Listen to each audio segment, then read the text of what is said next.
thanks for having a chat after the camera packed in yesterday.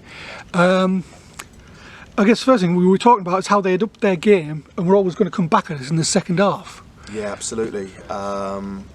We knew that it was a very good first half, but we said it was only half the job done, and yeah, unquestionably they were going to not go out without a fight. Yeah, but watching the game back, you know, we watched it and we were managing the game out. You know, the subs had come on, we were managing the game, going well all the way till for the second half. So they were still doing something right. Yeah, 100%. Again, I think. Yeah, you obviously just fast forwarded to they've already got the one goal back. Yeah. And I think we were digging in. Obviously, you know, getting a little bit fatigued, hence why we made the substitutions. But yeah, I felt we were limiting them pretty much to speculative shots from outside the box. Yeah. Had a couple, but nothing that really gave us any great threat, and we still offered a little bit of a threat on the counter. Well, we did. I thought we had other chances to go 3-0 up if we just made it. You know what I mean? 3-1 up rather. Yeah, we did. Yeah, we did. Yeah. And yeah, fine margins sometimes, isn't it? And ultimately, it's very hard to put your finger on what happened. Yeah, because I mean, it was only in injury time where all the energy sort of collapsed. Well, up till there was a lot then, of injury time, wasn't there? I think we've got to be prepared. This is something we have got to be prepared. We've seen it all over Sky Sports the last few days. It looks like the referees have been told to add on, you know, for literally everything. Physios coming on, stoppages. So I think we're given 8 minutes, and yeah, two dead balls. I mean, I would back the boys. We spoke about it tonight very briefly at training, and I don't think we need to go over how to defend set pieces because we've got some very good defenders. I think it was just mental and physical fatigue and a little bit of bad luck. yeah, because that, I mean, the obvious question is to ask, I mean, what did you learn? But there again, if you'd stopped at 90 minutes, we'd be celebrating and saying you had a great game. It's one of those weird ones, really. Yeah. I mean, what I'm relatively confident about is that as a side, we haven't got fragility defending set pieces. So I feel, even though it was our undoing in that one game, I don't think that highlights any sort of problem that we need to consider moving forward. I look through the team and we're full of players that generally are very solid in that area. So what do we learn from that game?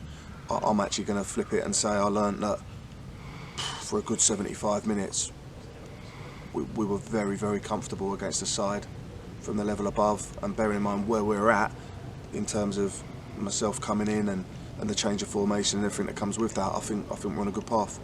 Yeah, because exactly, you had players that were missing, new players coming in, and they knew their jobs pretty clearly. Yeah, it's frustrating really, because you've seen tonight at training we had a squad of 18 outfield players plus another 4 not here, so we've got a big squad. We're allowed to bring 7 subs for the FA Cup tie, we're only allowed to use 3. I think had we been able to use a couple more, it might have been a slightly different story, but we can't, you know, same for both teams, there's no point moaning about that. But yeah, waiting for Festos to come back will be big for us in terms of just giving us that little outlet which maybe we're missing on Saturday when tired legs are coming on both sides, and yeah, that obviously leads us on to our new signing as well, which again is just something I feel we're missing, which is just a little bit of out and out pace.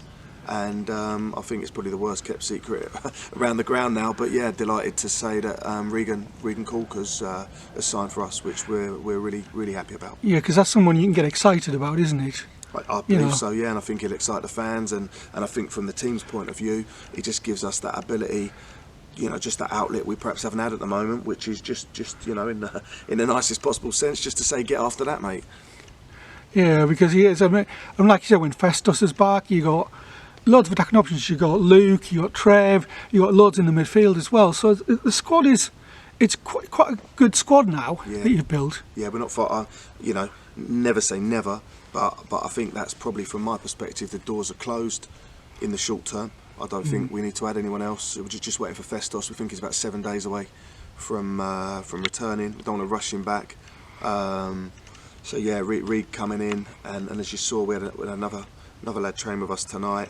But yeah, other than that, I think that's pretty much the door closed, and now it's just going to be a question of, if anything, we're going to have to whittle down the numbers a little bit, which is always a bit of a nasty part from my point of view. But I'm blessed to have some good options. So Yeah. we got some 2-game weeks coming up as well, so we're going to need to use the squad. Yeah, because we got Glebe on Saturday. I mean, how do you think that's going to be?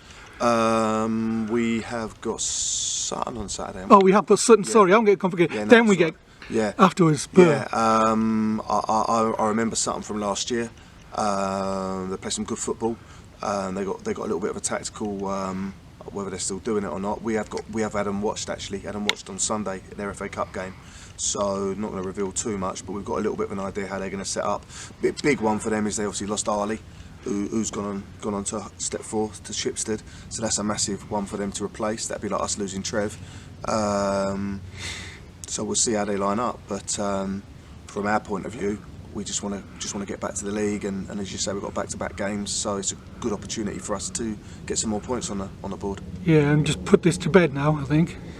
Really? I mean, I don't think, there's nothing to be embarrassed about. It's disappointment at how it happened, but actually I think anyone who watched the game physically, rather than maybe on Twitter, would see that we're actually in quite a good place. Obviously, the result is disappointing, but as you say, we moved on from that. It was like 5 minutes way after the end of the game. Yeah.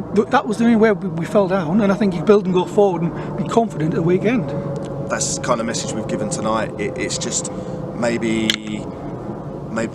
we haven't quite got what we needed out of pre-season in terms of physical fitness, and with that, mental fatigue maybe just comes into play. So we are just trying to get ourselves a little bit more fit, to be honest, so that if that's how it's going to be, if there's going to be games with 8, 9, 10 minutes of injury time, we've got to make sure we can see it right out to the final whistle. We can't be a good 90-minute team and then collapse in injury time. Yeah, well, I think it's just rolling on Sutton, not Glebe, Sutton this weekend. Yeah, because I think you've got to be like your tails up now because of that. I just think we are trying to take. We're trying to build, and even though we lost, I still feel like we can take positive things to build on to what we did on the first day of the season, and the boys are positive. You've obviously watched training tonight. The mood's very good. Speak to a lot of the boys on an individual basis and a group basis, and everyone's got a positive mindset about the season. So yeah, we're just trying to keep moving forwards, really. Yeah.